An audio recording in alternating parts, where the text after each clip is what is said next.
So I think the way we were actually planning to cover that in the rule resolution portion. All right. Okay, so let me now just get started with rule resolution. So give me 1 second. I'll just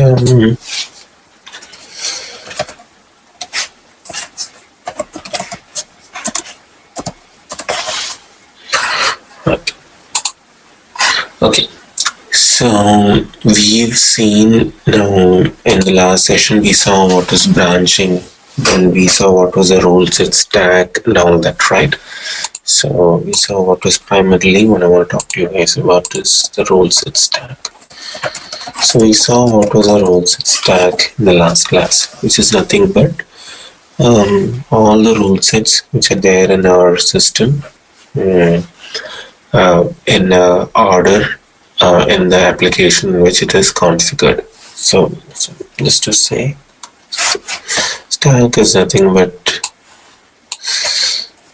just a stack of rule sets, okay, as per the application. As per the rule sets as per the configuration.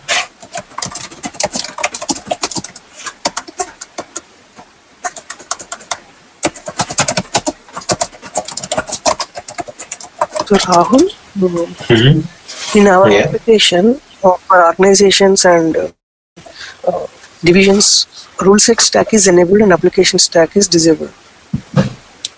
In the asterisk. What did you say? Organization stack is? And division level, organization level, we have rule sets, right? Yeah.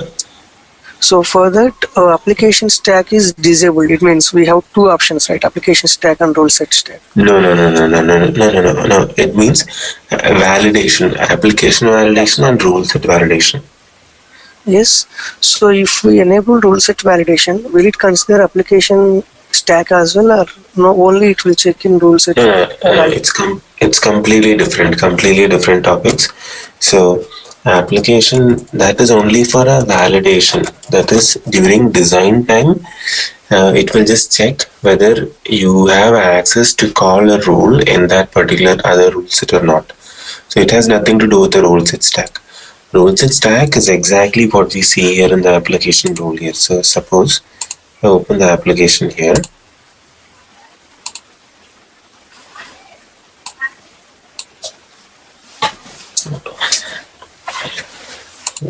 This one. This is what is the application rule sets, and this is a stack that we have put it here. So this has nothing to do with the application validation or rule set validation. It's completely different things. That is only during development. If you are having access to call a rule in that rule set or not, that's the only thing. It has nothing to do with application stack or any of that. That's completely different. It's the validation there. Can you just open 𝐬𝐯𝐭𝐞 5th record? Sure.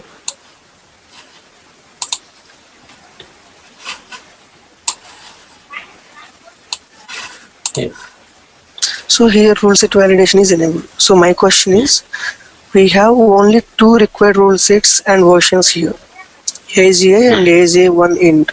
So even in the development stage, will it check only these two rule sets, or application stack rule sets also it will check or not in the validation stage?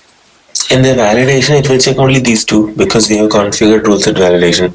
So if you are going to put a rule in 𝐬𝐯𝐭1, then during design time, it will just check if you are trying to call a rule only in these two rule sets, only it will allow. It will not allow to call anything in any other rule set. Okay. And one more question. So we have these classes as abstract or division or organization and unit level classes. And coming to our application work class, it is a concrete class. So why they have declared the above classes as abstract? Yeah. So that requires some amount of explanations. I'll put it down here. by abstract division level and concrete as. Yeah, I will explain that to you. So in a high level, I can tell you that it's because if you make a class as concrete, and in effect you have instances of that particular class. So suppose if I click here, now if I come here to this cases or this app explorer here, so you can see that if I were to click over the 𝐶_𝐶laim, okay, you will find instances which is like work objects.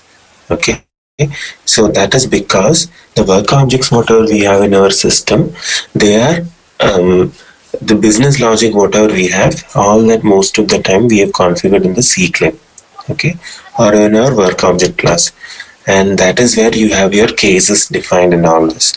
So that is the reason you have your that is the reason this is concrete, because we will run the work object as instances of this class.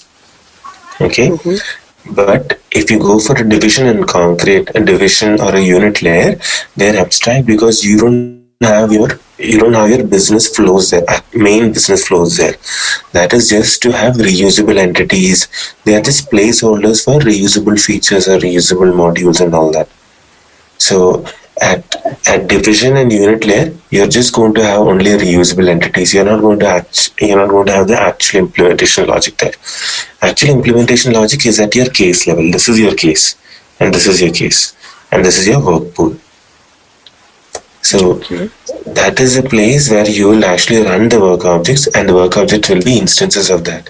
And in your division unit, you will just inherit those rules and use it for your business logic. That's it. But you will not have instances of that particular class. It's the same way in Java. If you have abstract classes where you not the same way, but in Java and abstract classes you just define the logic, right? Like, or just tell the name of the method. You just say that this is the method, and the actual implementation you will have in your implementation class. But in here in Pega, almost similar concept is that in division and unit layers, you will have your logic, okay, like not your logic, like you'll actually have your flow names and all that, and you might even have its logic also written there. In implementation layer, you can either override it or just use it as is. You understand?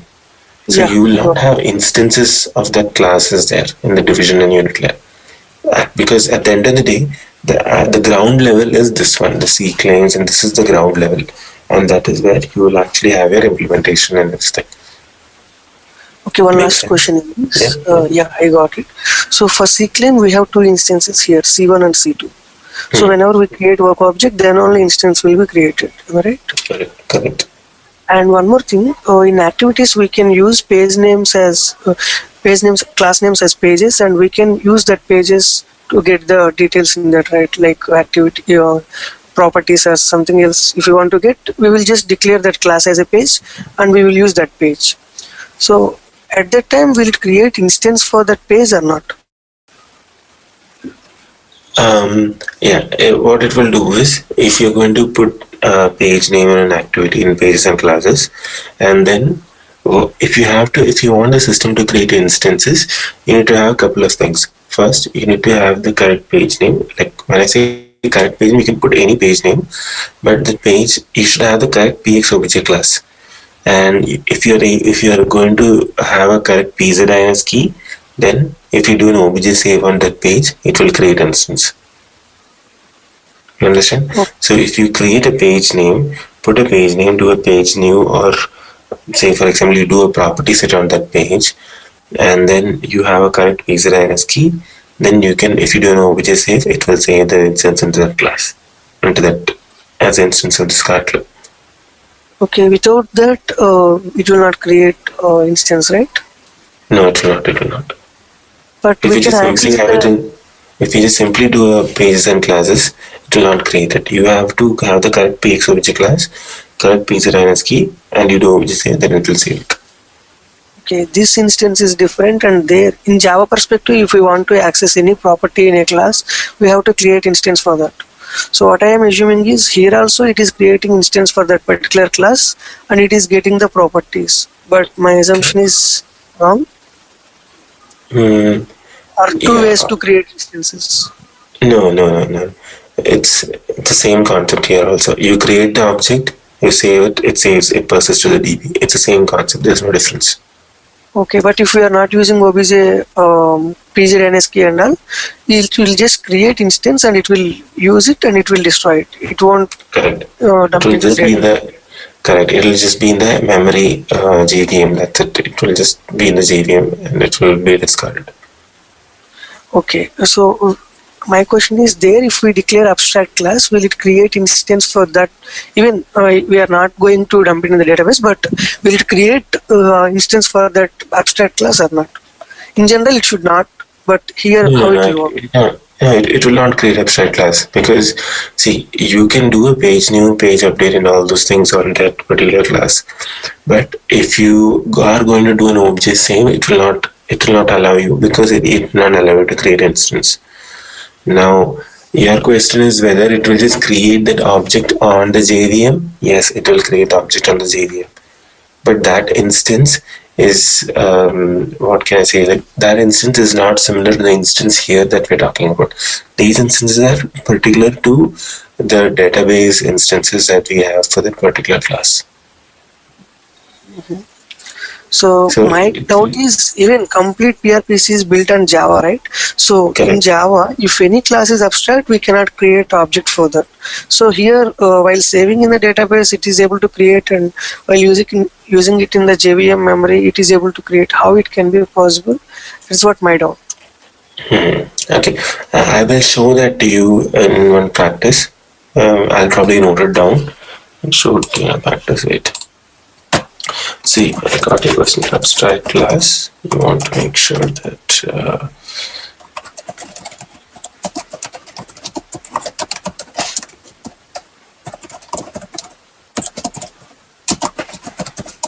yeah, I'll note this. I'll probably cover this with you in some time. Okay. Sure. Yeah. Right. Thank you. Yeah, no problem. Alright, so I have one small question regarding the ruleset validation that you told that the ruleset that are listed only will be able to accessible. So that includes prerequisites of AAG or AAG 19INT, if at all there are prerequisites. Yeah.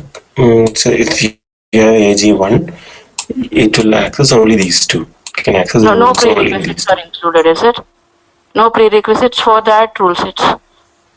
Which one? You're saying that if you don't give anything here we don't. Yeah, here we don't have. But if at all there are prerequisites for the ruleset listed here, so it will be accessible to this ruleset. Yeah, correct. So it's like a chaining thing.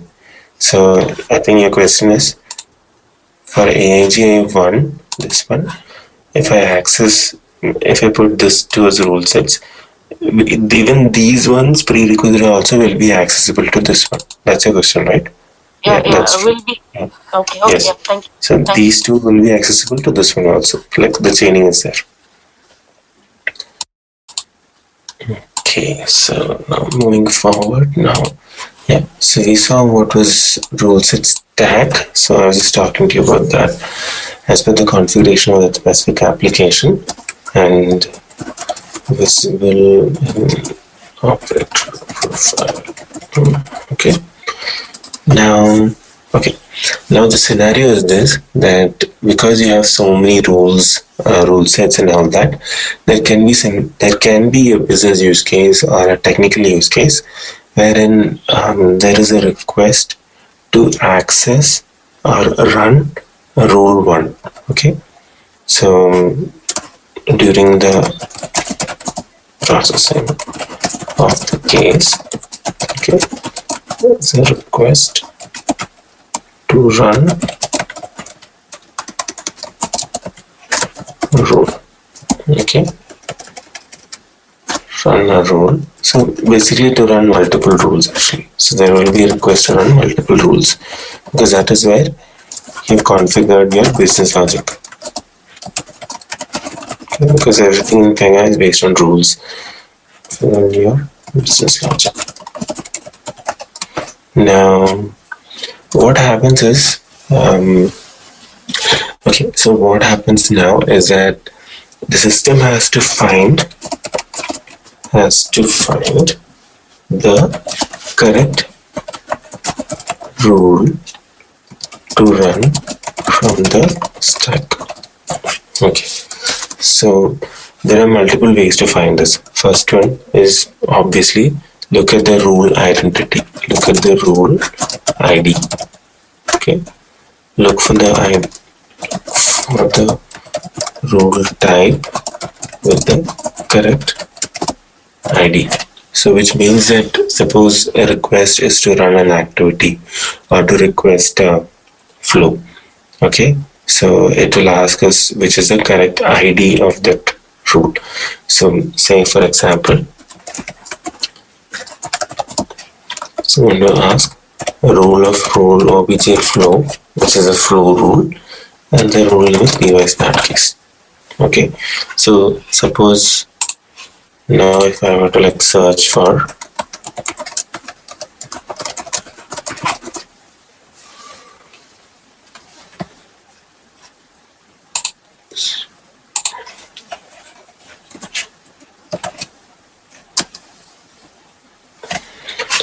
can you see that there are like so many types of py start case here, right?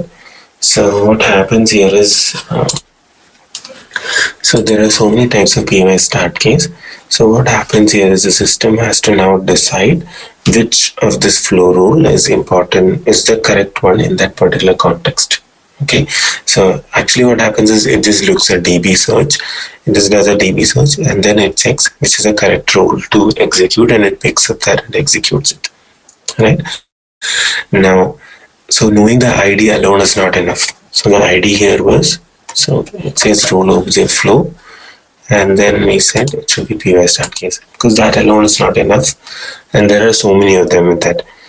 So now what the system will do is, system will actually now start checking which is the correct class.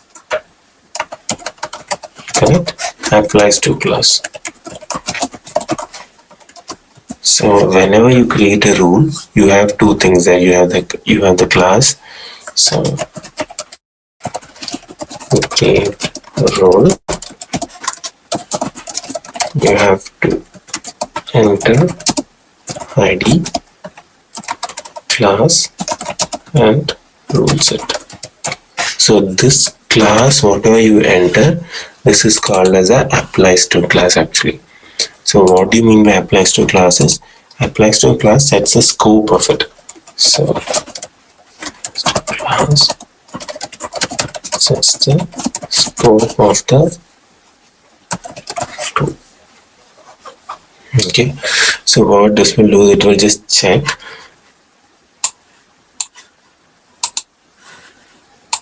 it will just check if that rule is,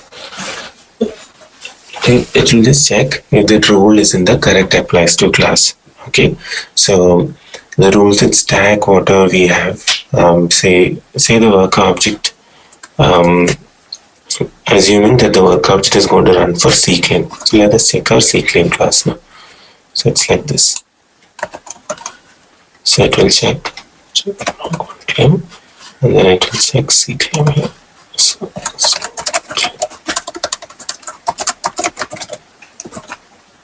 okay, now this is the class. Now what happens at runtime is it will check if the work object is of this class, which is obvious 𝐶𝐶laim is of this class. Now the system will check if the rule that we are searching for is there in the hierarchy or present in this class. Okay, it will check if it is there at 𝐶𝐶laim level, then it will check if it's at work level, and it will keep checking one level above till it finds a particular rule.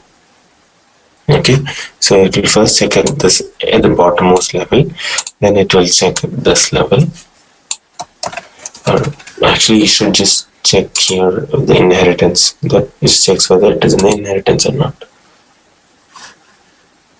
So it will just check like this.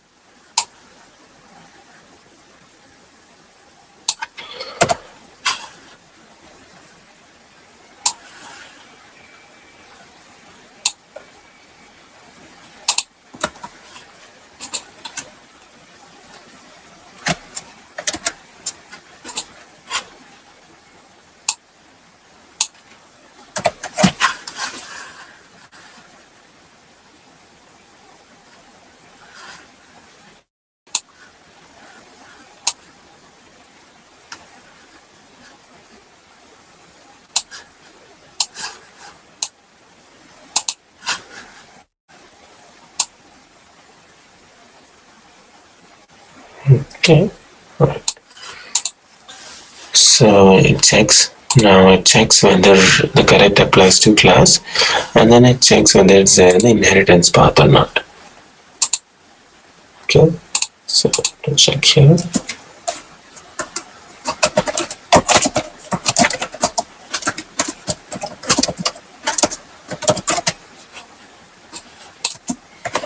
We are looking for in the inheritance or not. So Rahul, in the inheritance path, it will go from top to bottom. Correct. It will go like this way. It will just check from. Right, so let's check like this.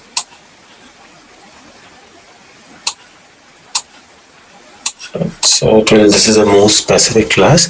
Then as you can see here very clearly, as I was telling you earlier, it checks up to 𝐶_claim, then it checks up to work, then it checks, see here it goes way up to 𝐶_claim, then it checks one level below, then again up to proc, then up to 1, up to AG, then up to claim. So you see here, this is how it is now checking at the top level, division, all these names. Then after this, it will start going to the framework level, which is your 𝐶_claim here. Okay. And then the proc framework level 𝐶_claim. Then again one level above here at the framework level.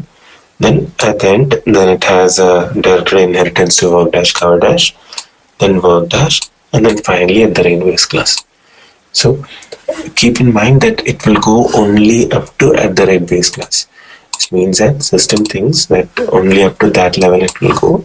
After that, it will just give an error saying that hey, we are not able to find that particular rule. If it reaches that level, then it couldn't find that rule. Okay, so just keep this in mind. So Rahul, why it is showing NA for base class? Yeah, I will tell you that search is only up to this class.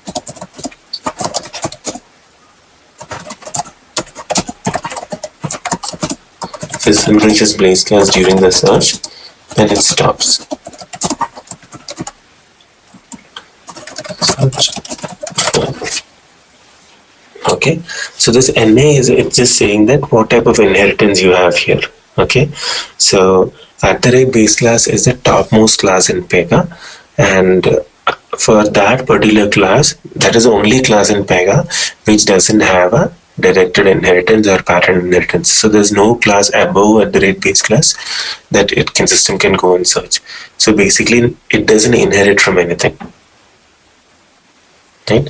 So if you say in Java terms, it will be like your basically I think in your package, yeah, the object class, correct. So it will just be at that level. So there's nothing more where it can check further. If you carefully observe, if you look at the definition of this particular rule here, give me a second.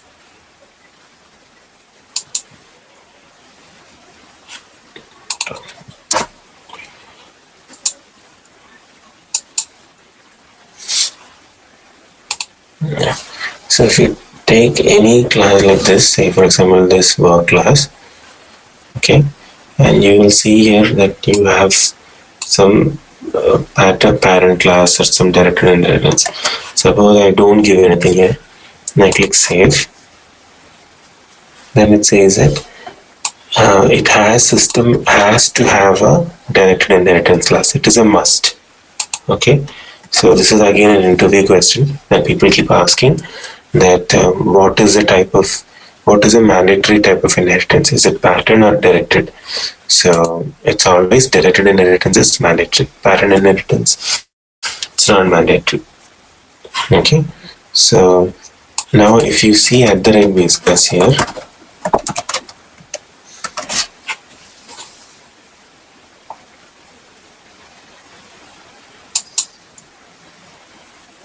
if you look at the definition, you can see here this doesn't have anything. So yeah, so at the rate base class is the only class in Pega which doesn't have any parent directed parent.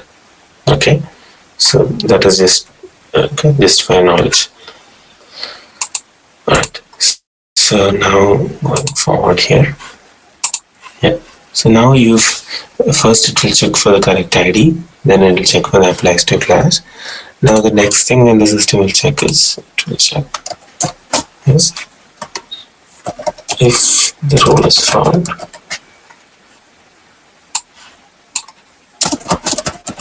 on the correct class,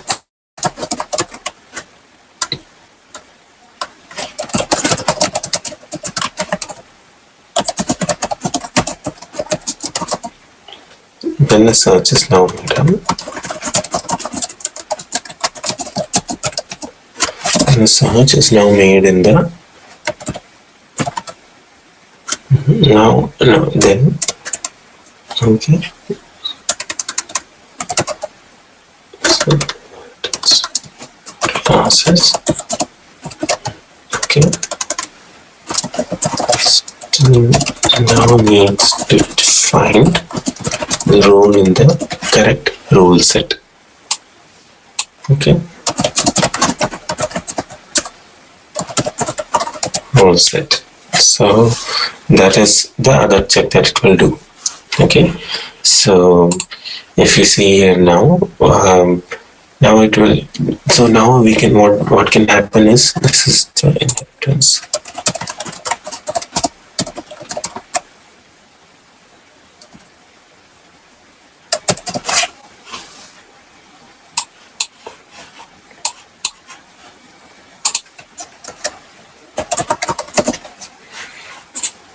Okay, now what system will check is, it will check in the, so now check will be done in the rule set stack. Right.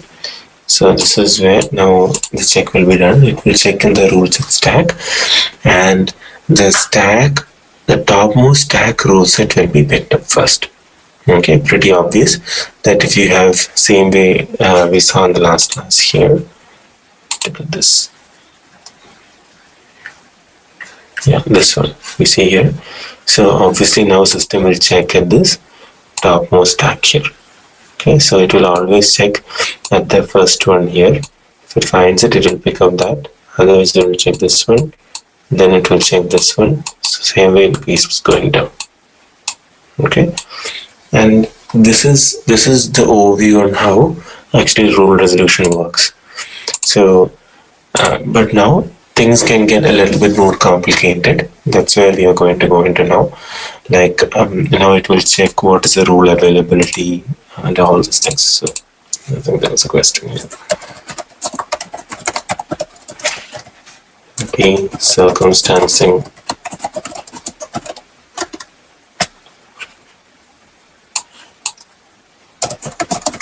Shall be checked.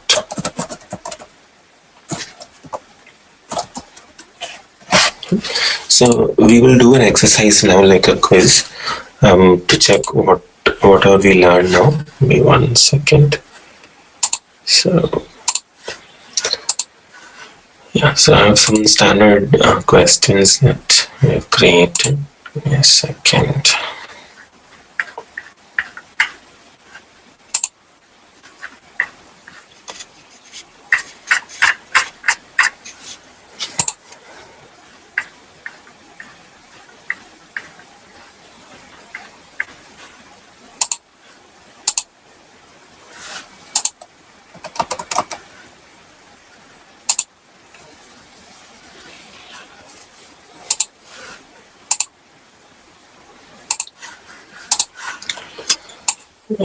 So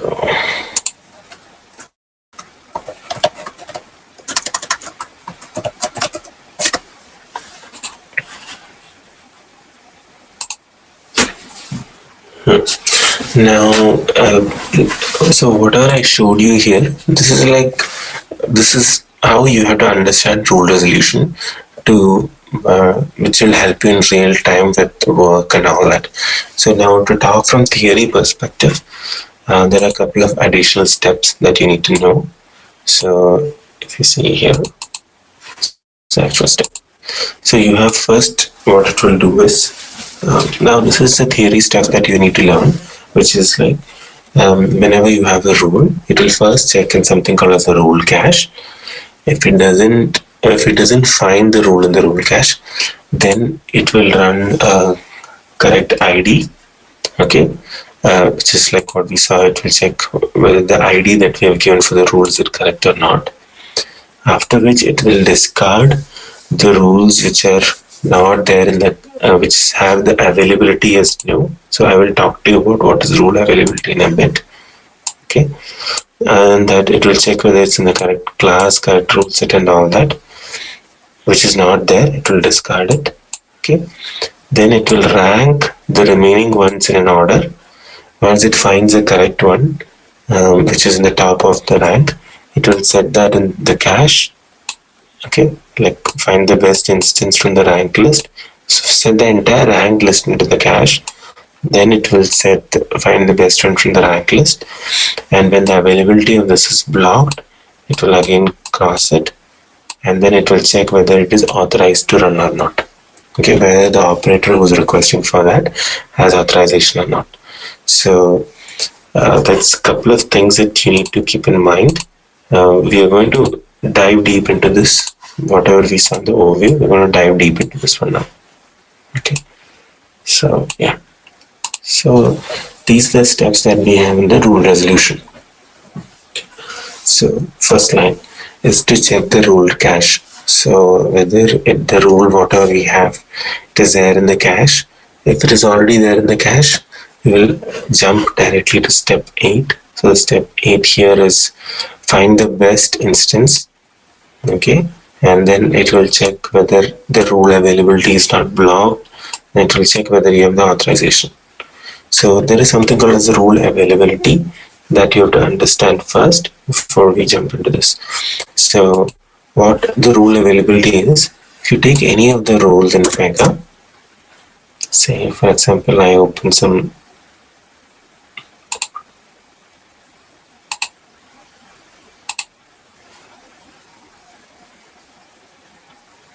suppose let me open a common rule here, okay. So you see here there is something called as available here. So you click on that, you will have multiple options coming up here. The availability of the rule, like available, not available, blocked, final, or withdrawn. So each of these have a specific meaning.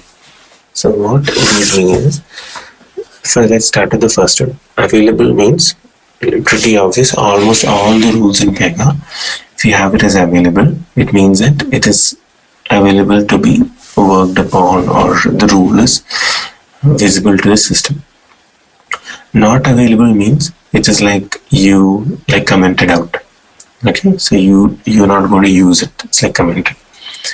Blocked means it is available, but if the system requests for this rule, it will get an error saying that this rule is blocked, okay. Final means that if suppose this rule is there and it's same like in Java, you have final declaration, which means that you cannot modify that rule anymore, okay. So once you make this rule as final, and if you check in that code, you cannot modify this rule in another rule set or any other place. So this rule is final now, okay. Next thing is withdrawn. Withdrawn is like another version of not available, just that if you make a rule as withdrawn, that rule along with all the rules beneath it in the rule set stack, as per the rule resolution, will all be hidden. So I will show you an example of withdrawn. If you do not understand the explanation what I gave now, I'll show you the withdrawal in just some time. Okay, but I hope you guys understood these. Available means it's available to the system. Not available is like commented out, not at all visible. Blocked is it is still present. It means that if the system hits that particular rule, it will give, system finds this particular rule, it will give a message saying that this rule is blocked. Final is you make a rule change in this one particular rule set, you check in, you cannot modify that rule anymore in other rule sets or any other place. Okay, later on I will go through an example with you guys. Does it make sense? Are these first four clear to you? Rahul, I have a question for blocked actually. Blocked is, you told blocked is a kind of availability. It's available, but it will throw error that it's not available. No. It will not throw error saying that it's not available. It will throw an error that this rule is blocked, so you cannot run it. Is it clear? So, wait, I'll show it to you. Suppose we can check out. Okay, now I say this is blocked. It will not give an error that it is not available. It will give an error that this rule is blocked. Let's run this. Oops. Yeah. So if you see this one, yeah, you see here it will just give an error like this saying that blocked rule found. So it says there are two rules with this name. So it is saying it's seemingly inaccessible to you. Right? So that is what it will give. It will give an error saying that it is inaccessible to you.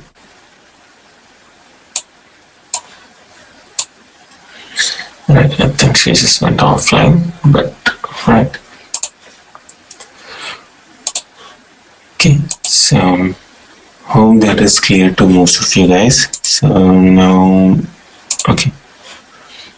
Alright, now going forward, it just checks whether Nexus choose instance of the correct purpose, which is like the ID should be correct. Okay. The next thing is discard where rules are from the list that you get from the database of all the rules. It will now check whether the rule is availability is no or mobile. So I don't know if I completed my question. Yeah, I think you lost out before that. So you're saying blocked is like, you see, this is error that it will give. System will give an error saying that blocked rule found. See here, then it will saying that is inaccessible as their availability was blocked. Can you see this? Yeah, what we are seeing now, is it log? Is it? I mean, it's log or it is the server? Yeah, it's log. Yeah, Okay. Currently what we're seeing is the server console, but this will be there in the log also. Okay. Yeah, my connection is gone. Okay. Alright, now going forward, now the second step was to check the correct purpose, which is the ID. So it's like not just the ID, it will be a combination of two things. It is applied to class and the ID is what it will check. That is the second step. Okay. After this, what the system will do is, it will now, once it finds, it may find like one list, or it may find one rule, or it may find a group of rules. So then what the system will do is, it will check whether the availability of the rule is no, then it will check which is not available. Okay, then it will check the rules which are not there in the Ruleset stack, or a different major version or something, that it will discard all those. Then it will discard all the rules which are not there in the inheritance stack, also inheritance hierarchy or the ancestor tree.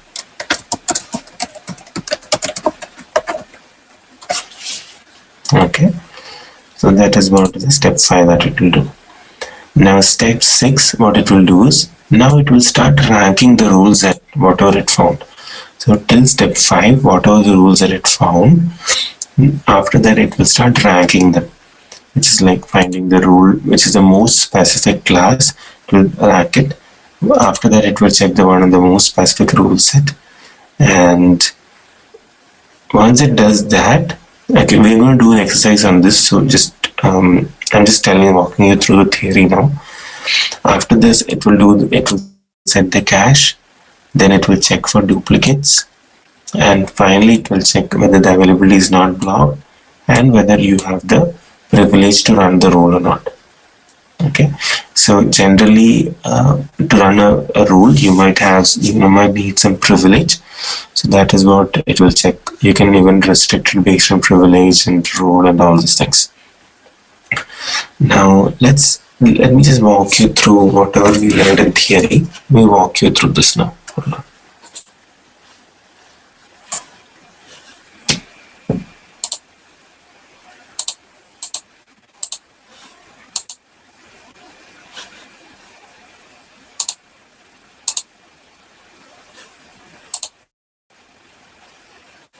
Yep. So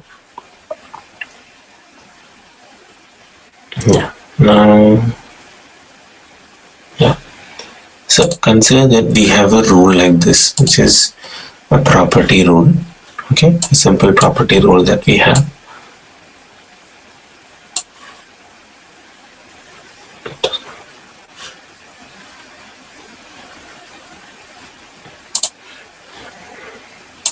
Okay, give me a second.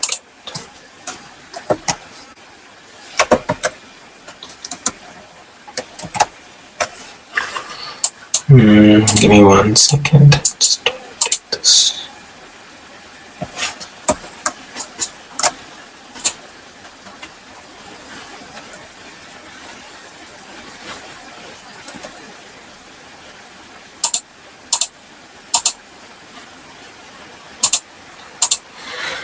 Give me a second. I'll just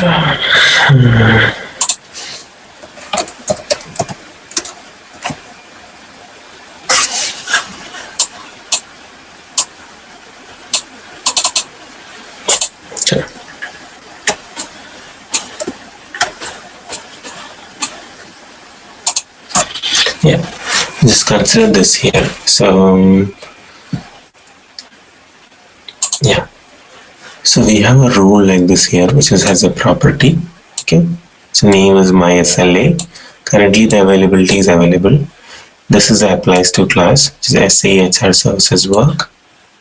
Okay, so and here the ID here is mySLA. Rule set is HR services 010102. Okay, so every rule you have, as just want to reiterate this, the combination of class, okay, plus ID, then rule set version. Okay, so you have the class here, then you have the ID, and then you have the rule set version. So a combination of all these three together will form the particular rule. Okay, so now I say rules identifier actually. Class, ID, and rule set. Okay.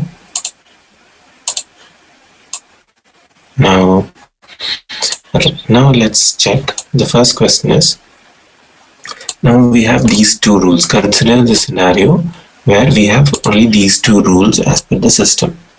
Okay. So in the system we have two rules. One is in the same property, which is the same ID. Okay. And the class is SAHR services, ID is this, mySLA, and the rule set is HR services 010102, and another one is 010105.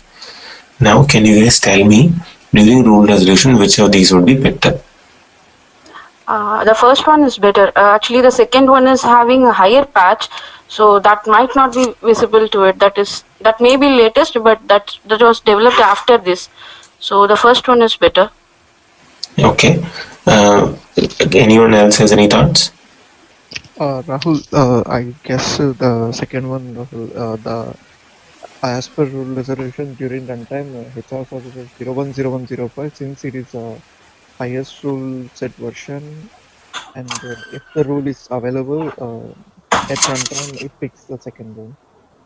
Okay, let me know if anyone has a different thought on this. I think only two options. So I'll tell you like the way you have to understand here. Now what happens is during runtime, system will come and find these two rule sets, these two rules, and this HR, assuming that HR services, the entire rule set is available, which is both 010102 and 010005. Both of these are there in the stack. So then second one is better, Rahul. I changed my answer. If the entire thing is available, the test will be available. Correct. So if both of these are there, HR services, the way the system will be available is, okay, HR services, it will be available, you just be going 0101. Okay, so the availability is only up to this 0101, which means that generally whenever you have a higher version, this higher patch version will be picked up.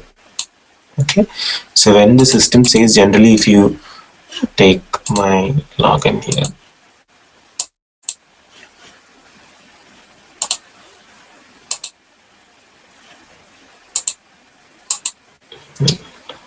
so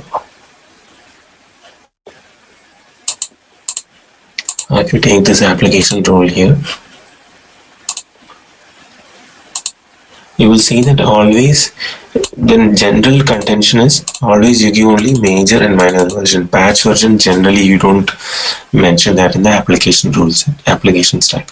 But there's no harm. You can mention it here. There's no harm on that. Generally you give only up to this level. Okay. Now going forward now. Now assuming that we have these three rule sets, these three rules, okay, which is SAHR services, first one, second one, and now we have the third one, which is at the work level. And now can you guys tell me which is one? Now you see here, this is 05 is there, and this is 02. Now can you guys tell me which is the correct answer for this? Out of these three, which one will be picked up? It's based on from where the rule is called. If the rule is called from the work class, SAHR services work class, then I think it will go to the class rule. That's 010102. Okay. Anyone else has a thought? Okay. Now, yeah, that's a right explanation as well. So when you have, the reason why we would say that it is called from work is because generally whenever you have the work object, as we discussed sometime earlier in the start of the class, that the work object that we have will always be called from the most specific class.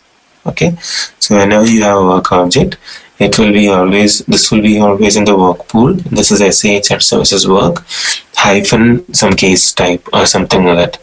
So if you see our class naming convention which we have in our application, it will be like here. So it will be 𝐴𝐺 claim 1proc work, then hyphen C claim. The C claim is where you have actual work objects running. Then the immediate parent one is this work pool here as a work level. Okay, so always at runtime, the most specific class with regard to your work object will be picked up. Okay, let me know if there are any doubts on that. So the answer for this is 3. Okay, now assuming that now we have all 4, any answer on this one? Both one will be picked since that is the latest. Okay, so it's pretty simple, right? Now we have all 4 of these. Now when we rank it, we will rank 4, 3, 2 and 1. This is the ranking that it will do. Okay, so which means that the 051 is more important here. Now keep in mind always now that class is more important here. First it will check the ID, okay, then it will check the class, and only at the end it will check the rule set. That is important for you to keep in mind. Okay, going forward, now I think pretty obvious, right? Now if you have sorry, I think we did this. Okay, now I'll introduce rule availability. Okay, now what happens Now that we have this one here up to 5 here. Okay. Now which one will be picked up here? The fifth one. Yeah, because this rule set is availability. The rule availability is available. Assuming all these are also available, doesn't matter that number 6 is the highest one. Now what if into this same structure I introduce this number 6 also? Remember, this is in a higher version, okay? 07. But availability of this is not available. So which one would be picked up in this out of these 6? The fifth one again, because the sixth one is not available. Yeah, correct. 6 is not available, so it skips it. Now, what about now when we have 7? Okay, keep in mind this is in a higher version. Now, when the rule availability of this is blocked, then what happens? It will pick 7th one and it will throw error. Yeah, correct. It will be 7th one and it will throw an error. Now, okay. Now the concept is withdrawn. Okay. Now what you guys need to tell me is what happens now. So now you hit here, let's say work. This is correct. My cell is correct, and this is the highest version also. Now, if you guys don't know this answer already, it's all right because I didn't explain it much. So when you say rule availability of this is withdrawn, which means that it is similar to not available, but it has an additional feature also. The additional feature that it has is it is capable of hiding everything in its rule set beneath all the rule sets beneath it. It will hide it. Okay. So what I mean by that is when you make this rule as withdrawn, it will hide the 09, which is same as not available. Then it will also hide the ones beneath it, which means that it will hide everything 07, 08, 06, 05, everything it will hide. It will hide all these. Then the system will skip this entire up to this 3. It will entirely skip it. Okay, the entire thing it will skip. It will go back to this second one now. Okay, so this is a very powerful feature to have. That this is more like if you want to disable some particular rule and you don't want any of that to be picked up in the system. So the right approach to all this is to make the rule as not withdrawn. But keep in mind that it will withdraw only in that particular rule set. So in that particular rule set, it will withdraw all the lower versions. Is it clear? Rahul, the first and second are also belonging to the same rule set, right? But it belongs to different class. So they are hidden or not? No, they are not hidden. So it is the class and the rule set together. If the withdrawn is set. Yeah. See, I've given the explanation here as well. Considering first 8 rules, which is what we did now, number 2 would get picked up as the rules from 8 to 3 are invisible to system because the highest version of the lot is made withdrawn. Okay. Now, what happens here is now one more thing here. Okay. Suppose that 2 and 1 were not there. Okay. These 2 and 1 is not there. Then the system will give an error saying that rule not found error, saying that that nothing is visible. It will give an error saying that there is no rule to be found. Okay. So thing that you have to understand here is withdrawn would ensure that all rules beneath, including itself, is made invisible to system. Okay. Only rules in that made. Yeah. So what is the business reason of this withdrawn and not available blocked? So functionality wise I understood, but what is the business reason? Yeah, so the business reason for this is, and blocked is like,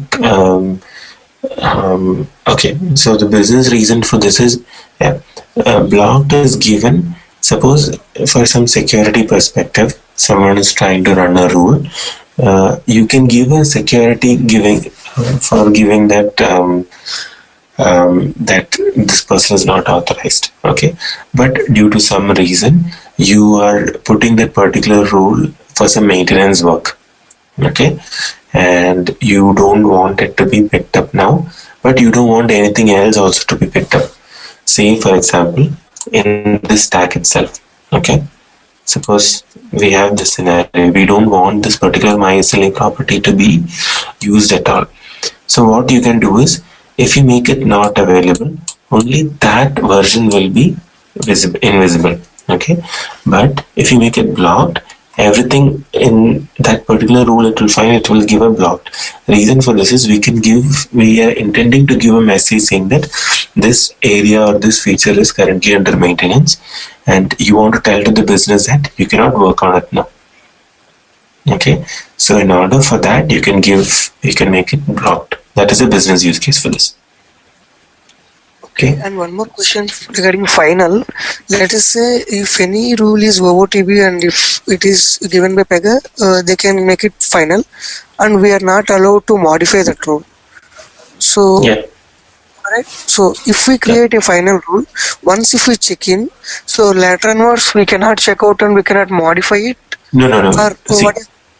No, if the rule is final, if for that rule set, I can say that it is for that particular rule set version, it is not final. Like what it will do is, if you check in the rule, you can check out that particular version and you can change it. But in the next higher version onwards, you cannot change it.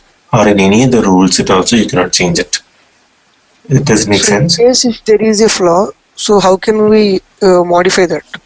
So you need to go to that rule set, unlock that rule set, check out, make the change, check in. Okay, the base rule only we can check out. Correct. So for example, let us say there are 10 versions. So in these 10 versions, I introduced 10 particular property. It means features. So again, I have to download the base version and I need to add these 10 features in that, right? Correct. It is maintenance problem as well, right? Yeah, true. So, but that is the drawback, right? Like you make something not modifiable. Next time you change it, you have to make sure that you change all in that particular version alone. You cannot change it anywhere else. So basically, you're disabling versioning there, or rule set feature, everything you're disabling there. Because your intention is to have only one version, like or only one instance. That's the intention. You don't want any other instance of that particular rule. You want only one object of that. That's the intention. Same with Java also, right? If you have some final object, basically what do you make as final object? You make some static variables, like some variable or some key value, something like that. You make it final, so that nobody else changes it, right? Yeah, got it. Right. So now, okay. Finally, now just final one more question here. Number 9 now. Okay. Now what happens here is I have so I make it now considering now number 9 also. So then now what happens? Let's guess. So we have 9 rules here.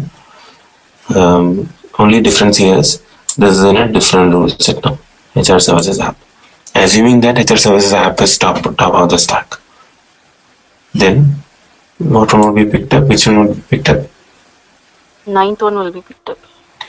Okay, assuming this is not in the top, this is in one level below, then what happens? So assuming that HR services is first, okay, app is beneath this. Now what happens?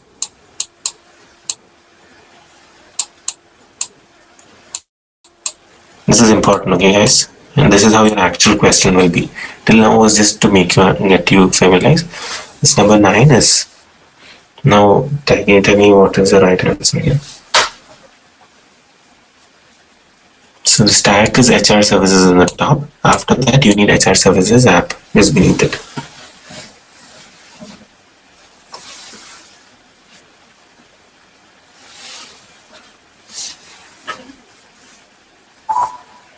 HR services. The second one as before. Okay. And what is the other answer? Other answer is same. Number 9 is it? Rahul, since rule 8 is withdrawn and so we don't consider that rule set stack anymore, right? So maybe it will consider number 9 again? Okay. Actually, the answer is correct. Number 9 is correct, but the explanation needs to be a bit more elaborate. So I'll tell you why number 9. Agree that this number 8 is withdrawn. Okay. So it will say now everything 8 is gone. Okay. 7 is gone. Automatically now 6 is also gone. Similarly 5, 4, 3. But 2 is still available. Right? So what do you say to that? 2 is still available. Then what happens? Here we consider the class, right? Correct. Yeah, that's a correct explanation. So although this number 8 is, it says withdrawn, which makes everything from 3 to 8 invisible to the system, but 2 is still available. But out of 9 and 2, 9 is more specific class, so class takes precedence first. So keep that always in mind. Class takes precedence over rule set. Okay. But the withdrawn is not doesn't apply to this particular class, is it? One of the rule in the class is withdrawn, so that will not apply here. That will not. No, I didn't get it. So you're saying that, see, 8 is withdrawn, so it is also belonging to the same class, and on the stack, it is beneath that. Sorry. But it is in a different rule set. Remember, withdrawn is applicable only for that rule set. Okay. If it is in a different rule set, it doesn't matter. Okay. I got it. Thank you. Cool. So I hope this exercise was helpful for you guys. Just summing it up, it says class takes precedence. That is the reason rule 1 and 2 are not picked up. So that's what I've said. Picked up from the rules as tags as per the operator profile. All rules. So just a couple of things here. Okay, so this is already there in your class. My understanding here, Rahul, this blocked is actually blocking that class and the parent class's rule set also, but the withdrawn is for only that class in that rule set. Correct. Blocked is, you can't say that it is blocking everything. Yeah, so what block will do is, block will just find that rule and it will immediately give an error saying that this rule is blocked. So as per rule resolution, if it comes across this blocked rule, it will block at that point itself. Means it will not go further. Up in the ladder, is it? Correct. It will not go up in the ladder. It will just stop there. Okay. Once the system the higher versions are available, if some of the middle versions are blocked, then it is blocked. So no. See, if the highest version is there, it will. If the system finds the blocked rule as a last rule. Okay, so if there are higher versions, it will pick up the higher version and it will go forward. It doesn't matter. So if you have like a rule version 1, 2, 3 and version 1 is blocked and 2 or 3 are available, system will pick the version 3 and it will go forward. It will not matter. Now, if version 3 is blocked, then it will just come and give the error saying that, okay, the rule that I found is blocked. That's what system will say. Okay, so there is an elaborate algorithm in the backend which Pega has developed to find the correct rule here. Okay, so that's what we were trying to learn here now. Now let's go for some real-time questions on this one. Right. Now, yeah. So can you guys look at this question now? This is how your real question would be in the exam. So here this is a rule set stack, okay, and there are 9 copies of the rule 1, 2, 3 in the system. Okay, so these are the rules that are there, and this is a stack, and this is the context in which we are calling it. So this is the most specific class. Okay.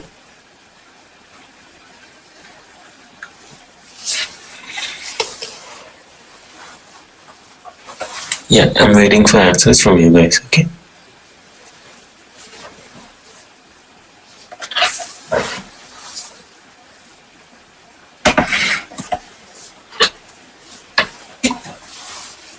So Rahul, I think it will choose the option D and we will get an error. Okay. Okay. Yeah. That's one answer. Anyone else? It is the option G. Okay. Explanation? Option A is the closest to class, but it's withdrawn. And okay, it's withdrawn only in that rule set, is it? Correct. Okay. So Then A is withdrawn means it is gone. then it can pick B also. I mean, I just misread that as same rule. No. See, same rule set is withdrawn. Remember, when it becomes 05, this is withdrawn. Even B will also get withdrawn. Because I got confused. Yeah, that's also withdrawn. And then it is the option C is no, availability is no. Option D is blocked, so it blocks everything. So it and option E, availability is withdrawn, so that withdraws option F also. Okay. So then I land up in option G.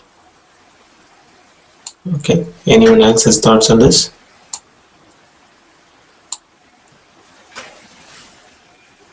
Okay. Now, what you guys have to understand here is D is the correct answer. The reason for that is, see, this becomes no or draft, which means that it is not available. Okay.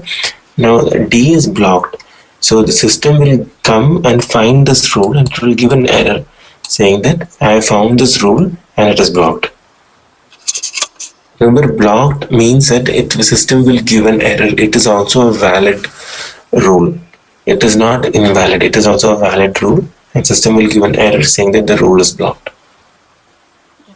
That's clear, Rahul. Okay. So D is correct. Just let me know if anyone has a different opinion or not clear. Let me know. Now let's check this one now. Now look at this. Now this is the stack. Okay, same thing. Now, yeah. Now can you tell me which is the one picked up?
Alright, I think it is stuck.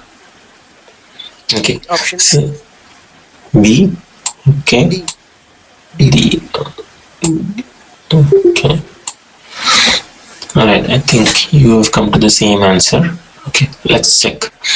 Now, okay, because it's the most closest auto load, so let's check. So obviously A is withdrawn, which makes this one also go away. Okay. Now option C, if you take a look at it, it says availability is okay. Look at the class. Okay. Now the rule set is LES catalog. So basically, we will just discard it because it is no. Discard it. Now even these two also, E and E also, this is withdrawn. So which makes F also invisible. Okay. Now in G, you have alias catalog. Okay. This also is okay, and then this is also okay. Now, okay. I was disconnected for a while, Rahul. I think it is option I. Okay, why would D be crossed? What is the Because option what D? we have in list catalog is actually 010101. It is higher version. 010103 is a higher version. Yeah, good observation. Very good observation. So if you see here, this is 010101 and this is 010103. So it is not there in the stack. So this goes away as well. Now if you see here, if you see option G, this is alias catalog 010105. This also goes away. This also goes away. And we have only option I left. Let's check if the answer is correct. Yeah, your right answer is I. Okay. So I think just one more question here.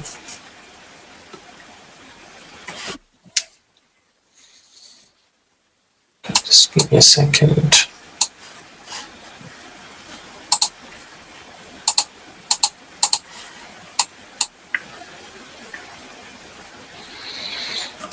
Yep. Can you guys see this? Yeah. So, yeah. Can you give me an answer for this one? So you have three rulesets 1, 2, and 3. Okay. And these are the options you have.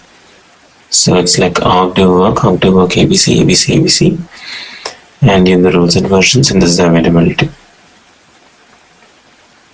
Okay, so the context is it's calling from ABC now.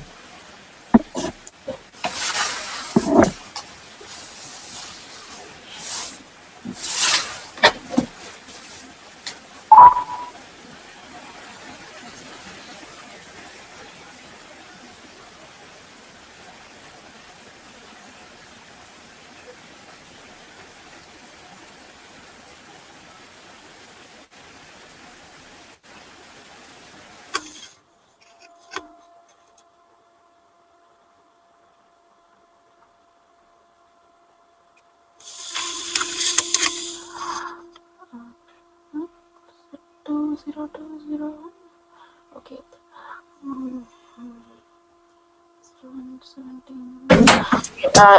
B and C are closer to the class, but since the ruleset stack out there is lower, 01 1750 is lower than 99, so it is crossed, and 01 201 is not in the same major, so it is not picked up.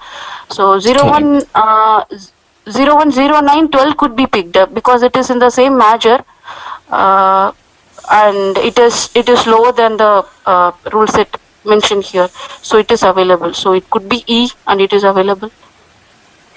Okay, so you are saying that. Okay, now let's take a look at it. I'm kind of confused here. 01 1799 is visible here or not visible here? If it is visible, then it is blocked. Which one? 01 1799 is visible here because it is higher version. Yeah. It's visible here, is it? No, it is not visible. It is only 0105, right? If it is not visible, then E could be picked up, is what I guess. So, okay. 01 1799 is, hold on. Let's check this. Now, okay, now let's check first. Let's check the closest rule sets B, C, and E, the local closest class. So, what about B? 01, it's in rule set 2, it's in 01. So, which is the major version? It's in a major version, so we cross it. It's in a different major version, so it's gone. So, you write that. Now, C 01 1799. Okay, it's in a higher version, so it's also skipped. Now E, rule set 3 01 09 12. Okay, so what happens? Div work ABC. So E seems there's no harm here. It says rule set 3 01 09 12. Yeah. Yeah, so here Yeah, so I think that is all right. Yeah, I think it's all right. 0, 1, 17 and 99. Yeah, so I think that is all right. E is right, but I think there was a discussion once. Just don't go with this explanation yet. I think E is right here. There's no harm here with 0, 1, 0, 9 and 12. Okay. Alright, I think this is all put up here. If you just guys want to go through, revise this, you can revise through these ones. But I think that was it about rule resolution. Alright. Okay. Alright, so tomorrow we will talk about circumstancing and reuse specialization. Alright. Okay guys, I think that's all from my end for today. I'm sorry, actually, the class overshot again, and if you have time, you can answer this question. So I always have the question on, how the applications and class groups and work pools are all connected. So application, as you told in the second class, it's all just the rule set. It is, class is just a part of it, part of the rule set, and it belongs to the application. So I always had this confusion of how they are related. If you have time now, you can answer. Otherwise, you can answer later. So your question is on how work pool, class group, and applications are related. Yeah. So application creates a class group. Yeah. Yeah, I'll explain that in the next session. Okay. Okay. Okay. Alright. I think. So could there be more than one work pool in application? Yeah. It could be. Okay. Rule availability is done. I think Pega Express and how to use it. That I will cover that.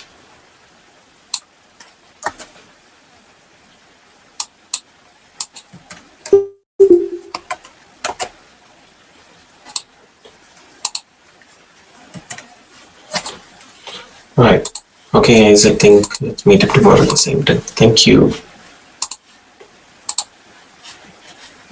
Thanks, sir. Thank you so much.